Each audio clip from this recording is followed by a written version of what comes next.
The morning sun cast long shadows across New Haven Colony as Lisa Martinez walked her twin boys to school. The settlement on Kepler 442b had grown from a handful of prefab buildings to a thriving community of 3,000 souls in just 8 years. Children played in the streets while their parents headed to work in the mines, farms, and workshops that kept the colony alive. Lisa kissed her boys goodbye at the school entrance. At 32, she had traded her Marine combat gear for teacher's clothes, but her eyes still swept the horizon with the awareness of someone who had seen war. Something felt wrong today. The air was too quiet. Even the local birds seemed nervous. At the medical center, Dr. Amy Jackson was checking on her patients when the first warning came. The colony's sensor array had detected ships approaching fast, too fast for merchant vessels. Amy's hand moved instinctively to her growing belly. 6 months pregnant with her second child, she had hoped to raise this baby in peace. Kate Sullivan was deep in the hydroponics bay when the alarms started screaming. As the colony's chief agricultural engineer, she kept the food supply running. Her 3-month-old daughter slept in a carrier on her chest while Kate worked. The baby had been fussy all morning, as if sensing danger. Beth Williams was in the flight control tower when the ships appeared on her screens. 7 massive vessels shaped like daggers dropped out of hyperspace. The pilot in her recognized military formation when she saw it. These weren't traders or explorers.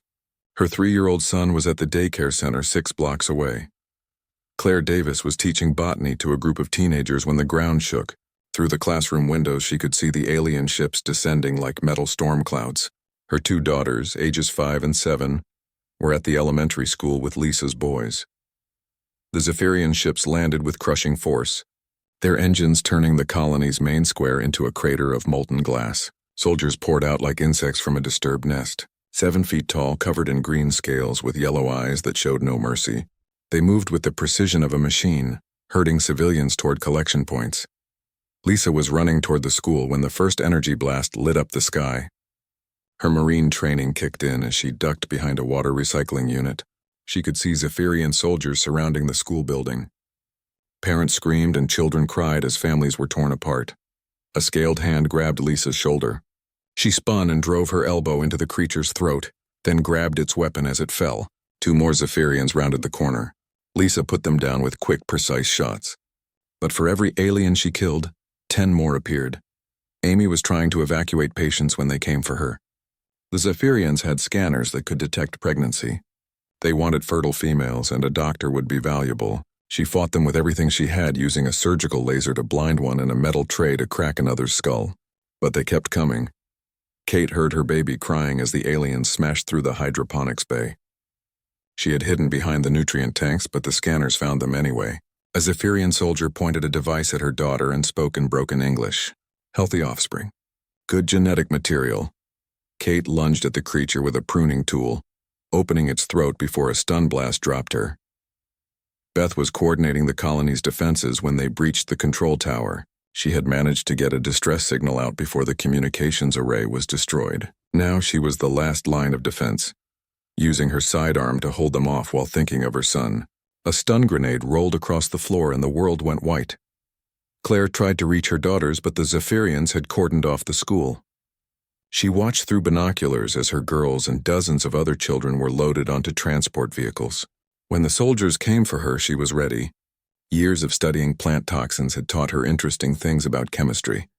The grenade she threw filled the room with spores that sent 3 Zephyrians into convulsions. But there were always more. The 5 women woke up in metal cages aboard the Zephyrian flagship. The cell block held dozens of human prisoners from other colonies. Men, women, children, all huddled in the dim light.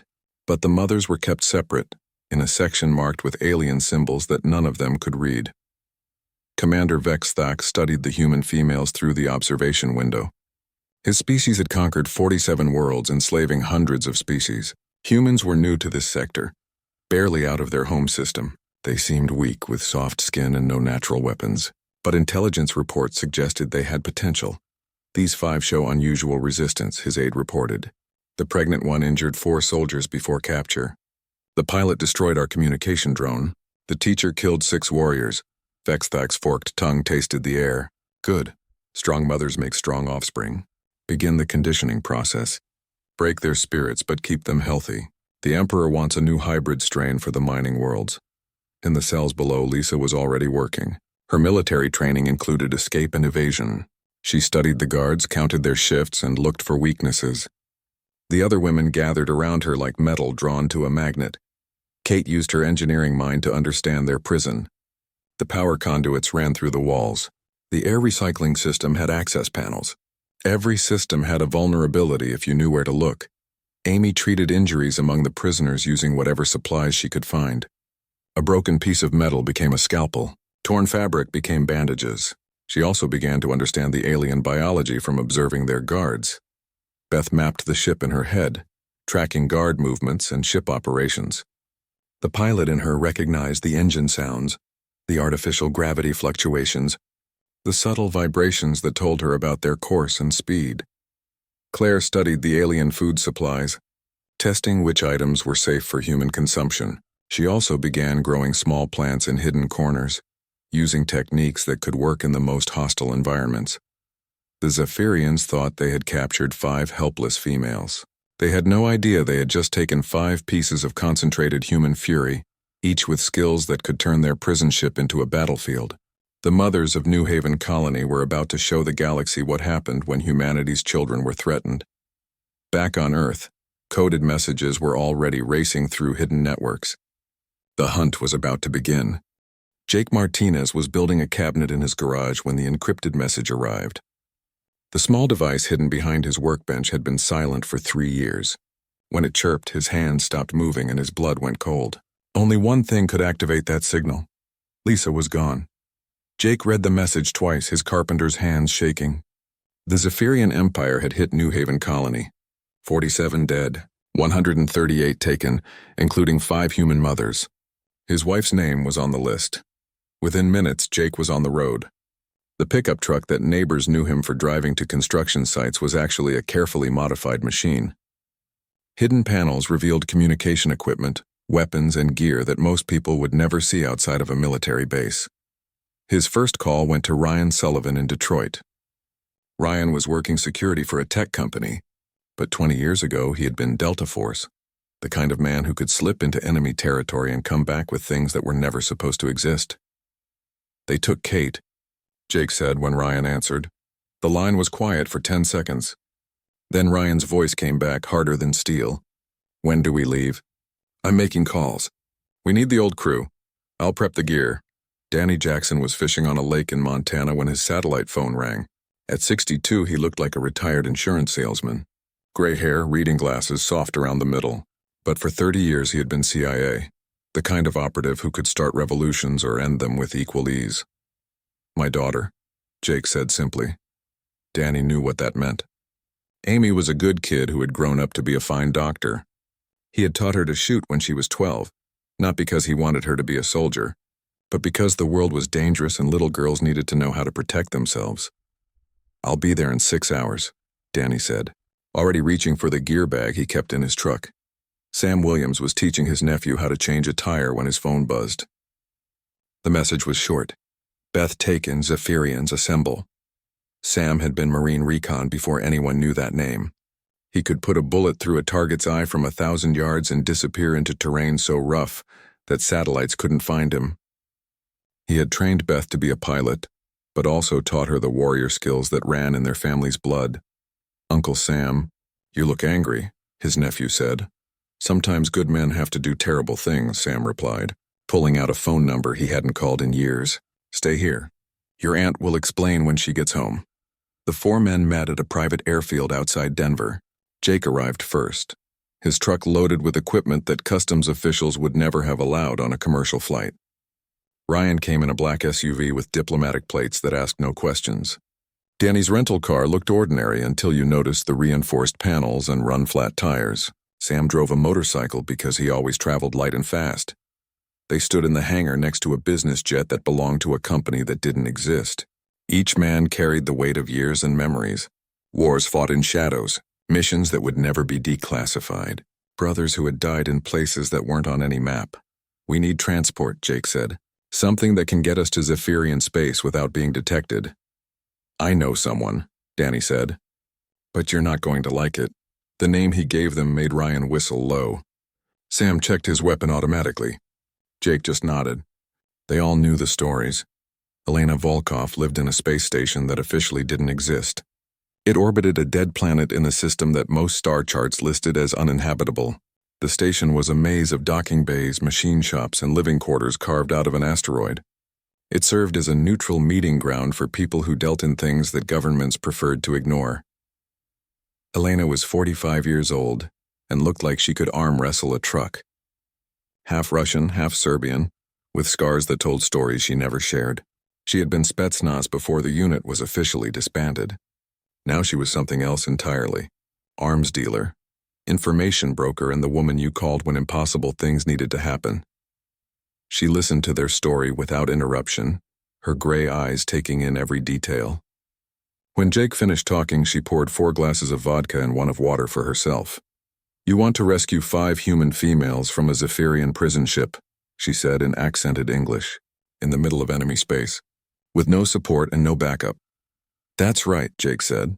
Elena smiled, and it was not a pleasant expression. "The Zephyrians call me Baba Yaga. Do you know why?" "Because you're the monster that monsters are afraid of," Ryan answered. "Exactly." Elena stood and walked to a wall covered in star charts. "I have been waiting for this day. The day when the galaxy learns what happens when you threaten human children." She pointed to a red dot on the chart. "My ship is docked in Bay 7, the Iron Tooth. She is fast, invisible to most sensors, and equipped with weapons that violate 17 different galactic treaties." "What's your price?" Danny asked. Elena's smile got wider. "No price. This is personal. 3 years ago, Zephyrian slavers hit a human research station. They took children, babies. The Terran government did nothing because they were afraid of starting a war." She walked to a cabinet and pulled out a bottle of something that glowed blue. "I want to send a message. I want every species in this galaxy to know that humans protect their own. And when someone takes our children, we don't send diplomats. We send people like us." The men looked at each other. They had come here expecting to bargain with a criminal. Instead, they had found something much more dangerous. They had found someone who understood exactly what they were. "When do we leave?"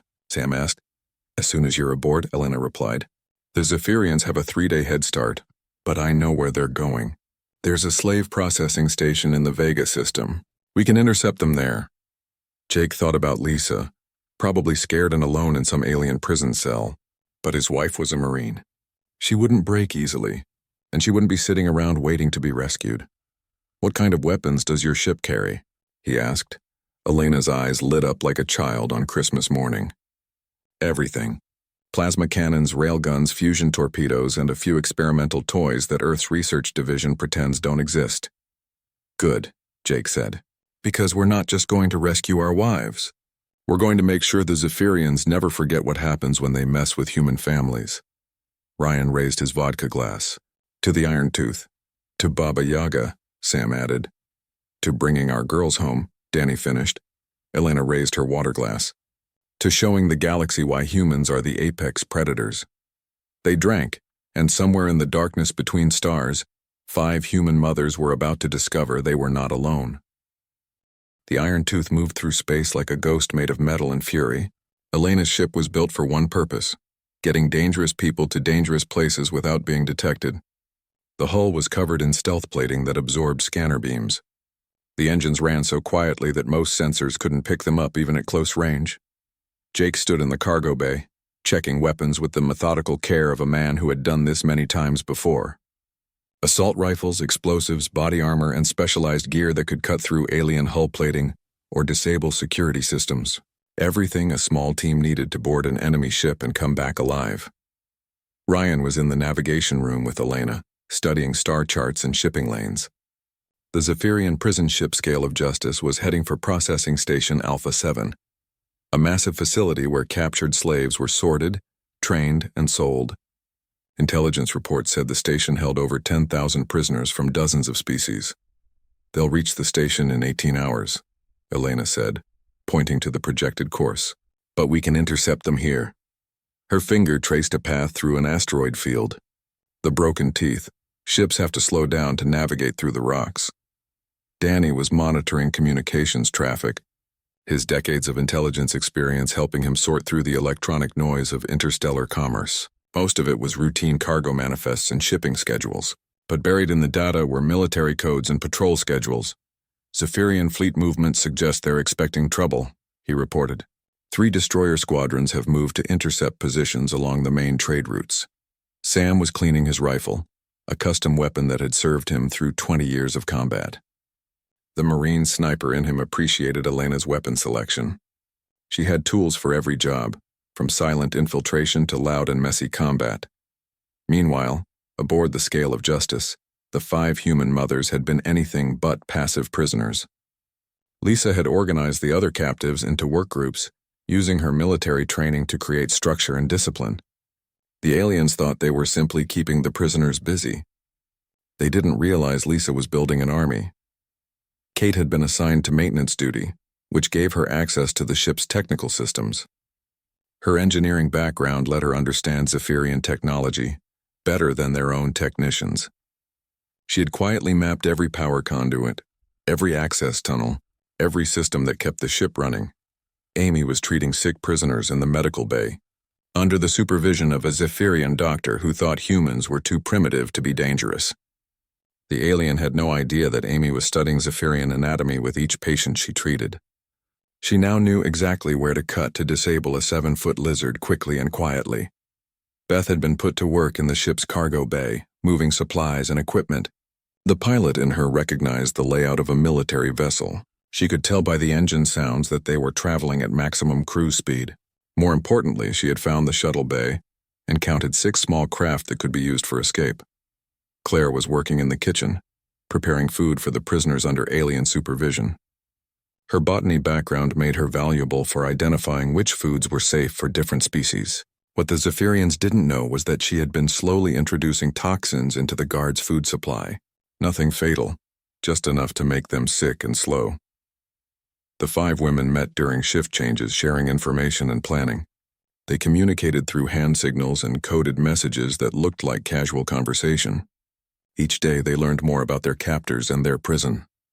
The ship has 4 main security stations, Lisa whispered during a work break.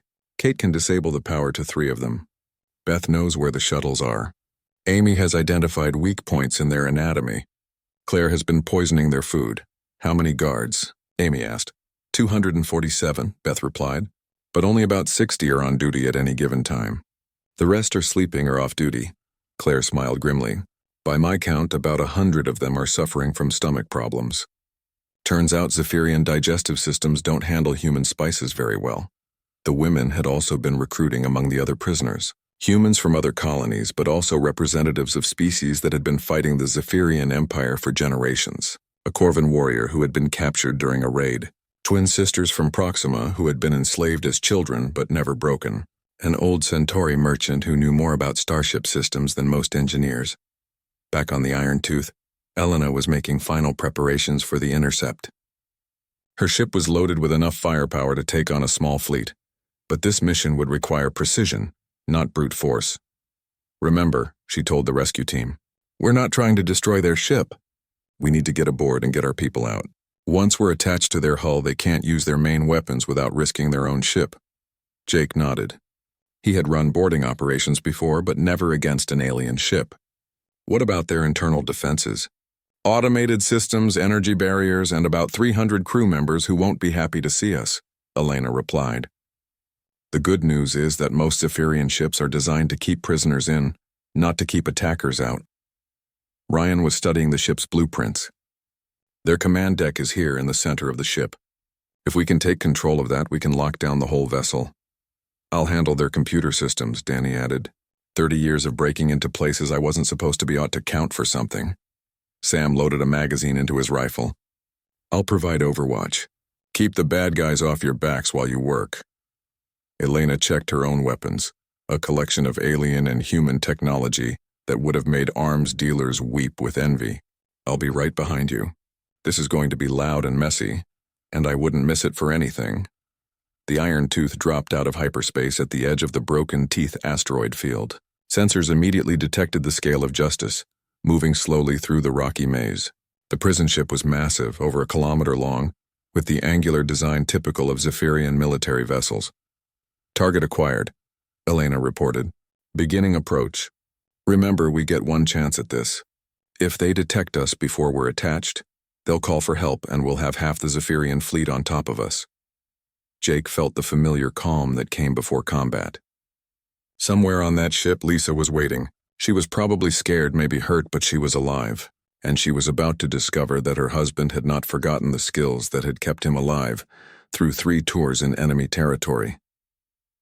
The Iron Tooth matched course and speed with the scale of justice, using the asteroid field as cover. Elena's piloting was so precise that the Zephyrian sensors never detected their approach. The stealth ship attached to the enemy vessel's hull like a parasite, magnetic clamps holding it in place. "We're attached," Elena announced. Cutting through their hull now, sparks flew as Elena's plasma cutter opened a hole in the alien ship's armor. The rescue team lined up at the breach, weapons ready, faces grim with determination. They had come here to bring their wives home. But they were about to teach the galaxy a lesson about what happened when humans were pushed too far. Inside the scale of justice, Lisa felt the ship shudder slightly. It could have been an engine fluctuation or a collision with an asteroid, but something told her it was neither. Something told her that help had finally arrived. She looked at the other 4 mothers and smiled. "Ladies, I think our ride just showed up." The first Zephyrian guard died before he knew what hit him. Jake's knife took him in the throat as the rescue team poured through the breach in the hull.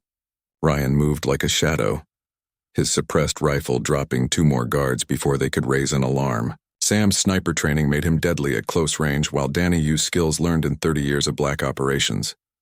Elena came through last, her weapons humming with alien energy. She had fought Zephyrians before and knew their weaknesses. The reptilian soldiers were strong and tough, but they were slow compared to humans and they relied too much on their technology. "Command deck is 3 levels up," Elena whispered into her comm unit. "I'll take the computer core. You find your wives." The team split up, moving through the ship's corridors with the practiced efficiency of men who had done this kind of work before. Jake took point, his assault rifle ready. The walls were covered in alien symbols and the air smelled like ozone and reptile musk. They had made it 2 corridors when the alarm started screaming. Down in the prison section, Lisa heard the klaxons and smiled. She had been waiting for this moment. Around her, the other prisoners looked confused and frightened. But the 5 human mothers knew exactly what those alarms meant. "It's time," Lisa said quietly. Kate was already moving toward the power junction she had identified 3 days ago. Her improvised tools, made from scavenged metal and wire, slipped into the alien control panel. Sparks flew as she crossed the right connections, and the lights went out throughout half the ship. Amy had been treating a sick Corvan prisoner when the alarm sounded. She grabbed the medical supplies she had been hoarding and nodded to the alien warrior. They had been planning this moment for days. The Corvan roared a battle cry and charged the guard station with Amy right behind him. Beth was in the cargo bay when the ship went dark. She moved by feel toward the shuttle she had identified as their best escape route. But as she reached the small craft, she realized something had changed. She could hear human voices in the corridors above. "Familiar voices, Uncle Sam," she whispered into the darkness. Claire had been in the kitchen when the power went out. She grabbed the bag of toxic spores she had been growing in secret and threw it into the air recycling system. Within minutes, Zephyrian guards throughout the ship would be suffering from respiratory problems that would slow them down and cloud their thinking.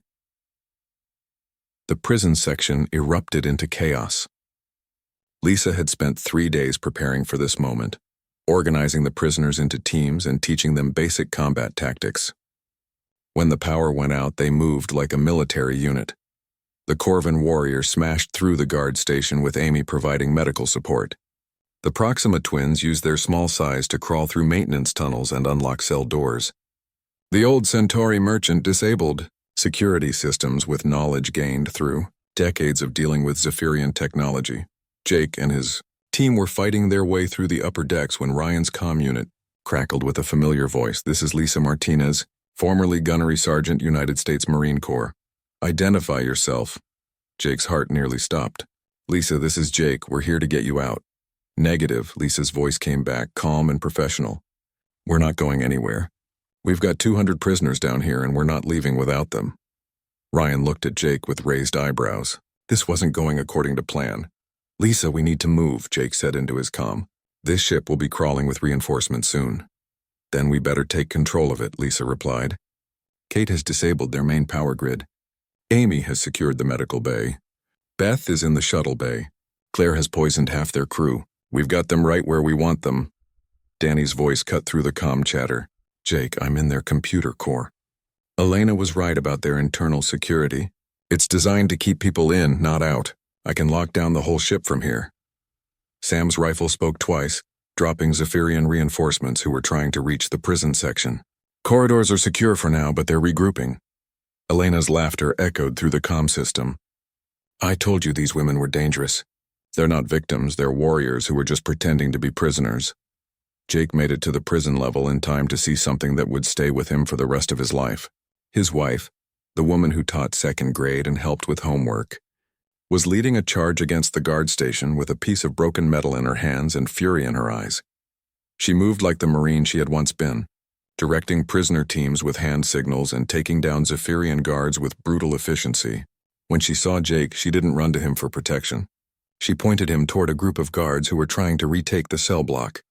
Covering fire, left corridor, she shouted. Jake's rifle barked 3 times, dropping the guards. Only then did Lisa allow herself a moment to embrace her husband. I missed you, she said, then immediately turned back to the battle. But we're not done yet. Kate had met up with Ryan in the engineering section. The former Delta Force operator was impressed despite himself as she led him through a maze of power conduits and control systems. I've been mapping this ship for 3 days, she explained, rewiring a control panel with the skill of someone who understood both human and alien technology.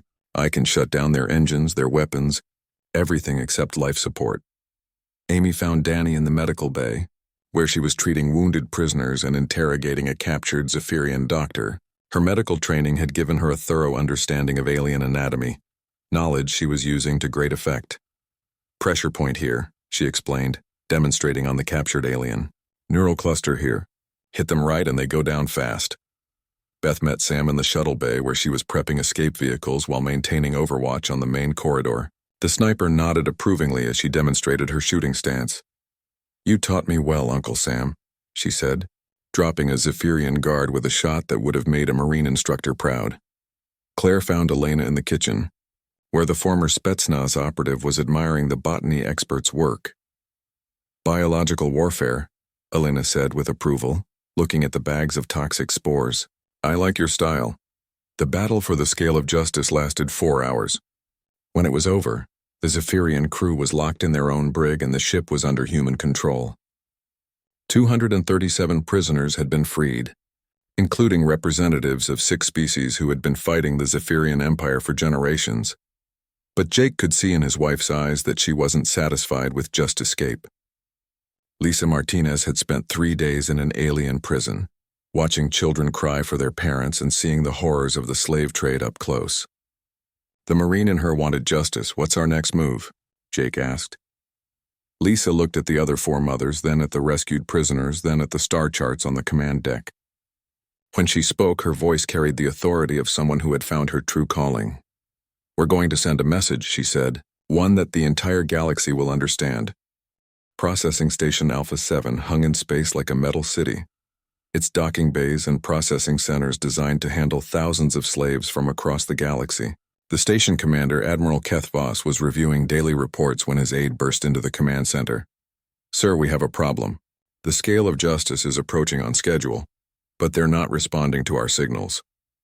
Admiral Keth Voss looked at the main display.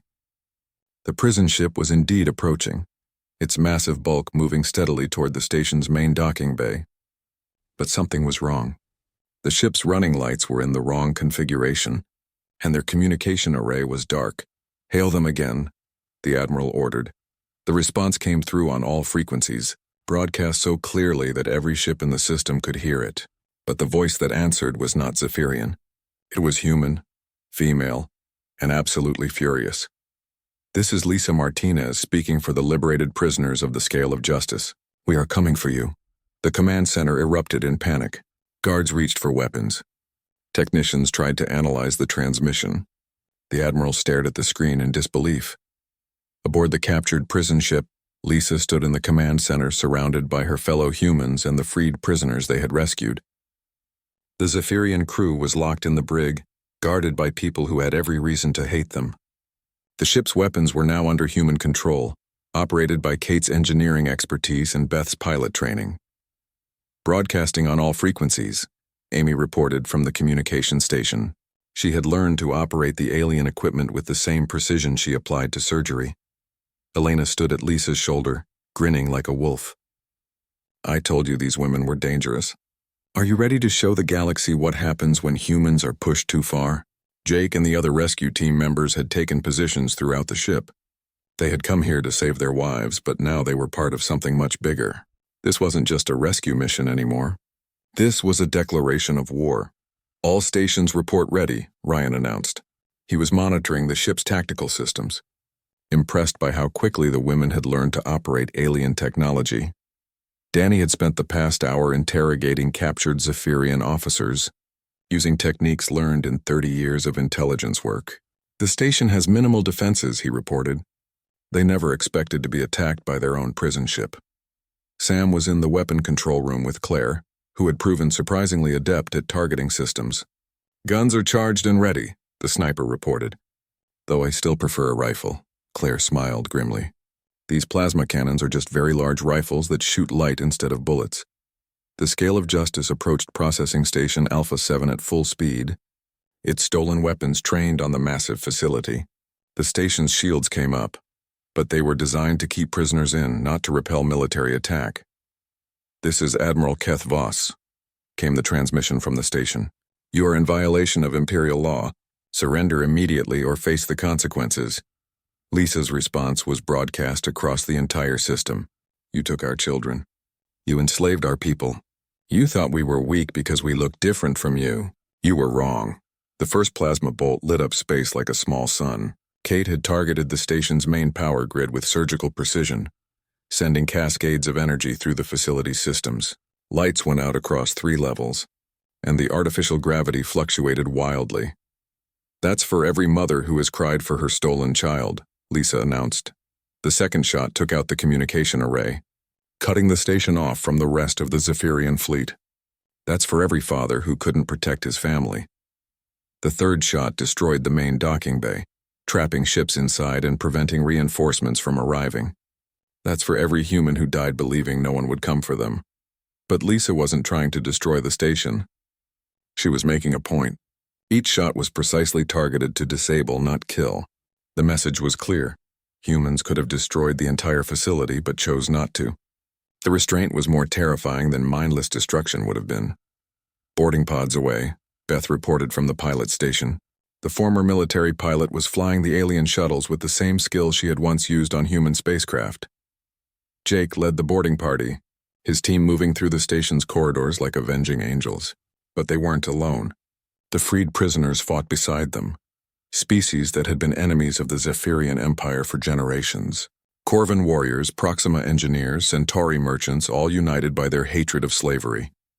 The battle for Processing Station Alpha 7 lasted 6 hours. When it was over, 10,000 prisoners had been freed and the station's entire command structure was in human hands. But more importantly, the battle had been broadcast across subspace on every frequency the galaxy used for communication. Every species that received trade transmissions heard Lisa's voice. Every government that monitored galactic communications saw footage of humans fighting alongside other enslaved species. Every military that tracked ship movements watched the Scale of Justice demonstrate what happened when humanity's children were threatened. Elena stood in the station's command center, looking out at the stars. Perfect, she said with satisfaction. By tomorrow, every species in this sector will know exactly what humans are capable of. Amy was treating wounded prisoners in the station's medical facilities, but she was also documenting the horrors she found there. Her medical reports would become evidence of Zephyrian war crimes, transmitted to every civilized government in the galaxy. Kate had integrated the station's computer systems with those of the captured ship, creating a network that could broadcast to the entire galactic communication grid. We're not just sending a message, she explained to Claire. We're starting a revolution. Danny was interrogating captured station personnel, his intelligence background helping him understand the broader scope of the Zephyrian slave trade. "There are 17 more facilities like this one," he reported, "and now we have the coordinates for all of them." Sam was training liberated prisoners in human combat tactics, preparing them for the war that would inevitably follow. "The galaxy is about to learn why humans dominated their home planet," he told a group of former slaves. "We don't just survive, we win." But the real message came in the final transmission that Lisa broadcast to the galaxy. She stood in the station's command center, surrounded by freed prisoners from a dozen species, with the captured Zephyrian command staff kneeling before her. "My name is Lisa Martinez," she said, looking directly into the camera. "I am a teacher, a mother, and a former Marine. 3 days ago, I was taken from my home and my children. Today, I stand free because humans do not abandon their own." She gestured to the liberated prisoners behind her. "These people have been slaves for years, some for decades. Their governments made deals with the Zephyrians. Their militaries were defeated. Their planets were conquered. But they never stopped fighting. And now they fight alongside us." Lisa's voice grew harder, carrying the authority of someone who had seen the worst the galaxy had to offer and decided to do something about it. "To every species that trades with the Zephyrian Empire, consider this a warning. To every government that looks the other way while sentient beings are enslaved, we are coming for you. To every military that thinks humans are too weak to matter, remember this day." She pointed to the Zephyrian admiral, who knelt before her in his own command center. "We could have killed everyone on this station. We chose not to because we are not monsters. But make no mistake, we are not victims either. We are predators who have been pretending to be prey." The transmission ended, and across the galaxy, government officials, military commanders, and intelligence analysts tried to process what they had just witnessed. A handful of humans had captured a military prison ship and a processing station. They had freed 10,000 slaves and broadcast their victory to every species in the sector. But the real shock came from what happened next. The Iron Tooth and the captured Scale of Justice didn't disappear into hyperspace. They stayed in the system, broadcasting coordinates and safe passage routes for any ship that wanted to evacuate the liberated prisoners. Within hours, ships began arriving. Not just human vessels, but craft from every species that had lost people to Zephyrian slavers. Corvan battleships, Proxima science vessels, Centauri merchant fleets, even ships from species that had never been seen in this part of the galaxy. Elena watched the growing fleet from the Iron Tooth's command deck. "Beautiful," she murmured. "Absolutely beautiful." Jake found Lisa on the observation deck of the processing station looking out at the stars. Their children were safe back on Earth, but there were thousands of other children across the galaxy who were still in chains. "What now?" he asked. Lisa smiled, and Jake saw in her expression the same determination that had driven her through Marine training and into a classroom full of students. But now it was focused on something much larger. "Now we go home," she said. "We hug our children and tell them we love them.